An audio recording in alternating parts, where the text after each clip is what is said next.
मुंबई का SNDT college. यहाँ एक ऐसी कहानी है जो सिर्फ रात के अंधेरे में ही सुनाई जाती है।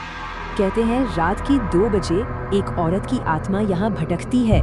कॉलेज की 2 बिल्डिंग्स हैं, एक नई और एक वीरान, जिसे भुतहा माना जाता है। ये कहानी सुनकर रोहन को हंसी आ गई। उसके लिए भूत प्रेत सब मजाक था। तो दोस्तों ने उसे चैलेंज कर दिया, उसी बिल्डिंग में एक रात गुजार कर दिखाओ। रात के 1:30 बजे रोहन और विशाल सिर्फ टॉर्च के सहारे उस पुरानी बिल्डिंग में घुस गए। अंदर का माहौल बहुत अजीब था। रोहन के लिए ये बस एक खंडर था, पर विशाल डरा हुआ था। तभी एक खाली क्लास से किसी औरत के पहाड़े पड़ने की आवाज आने लगी। रोहन को पक्का यकीन था कि कोई मजाक कर रहा है।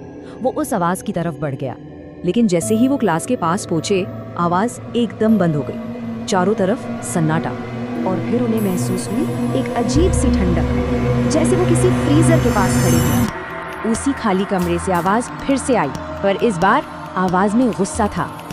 पहले एक जोरदार थप्पड़ की आवाज गूंजी और फिर कई बच्चों के रोने की।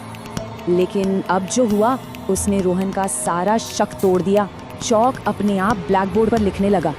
ब्लैक बोर्ड पर लिखा था, मुझे यहाँ मारा गया था। ये देखते ही दोनों वहाँ से भागे, पर भागते भागते रोहन ने देखा कि वो अकेला है।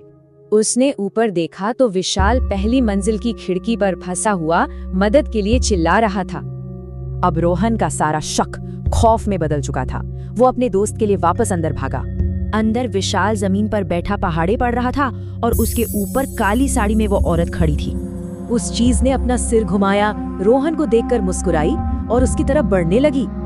रोहन भागा, पर सीढ़ियों पर फिसल गया और फिर उसे कुछ याद नहीं। जब रोहन की आंख खुली, वो विशाल के घर पर था, पर विशाल ने जो बताया वो हैरान करने वाला था।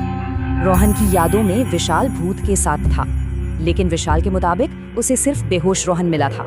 अगर दोनों की कहानी सच नहीं हो सकती, तो उस रात उस इमारत में आखिर हुआ क्या था?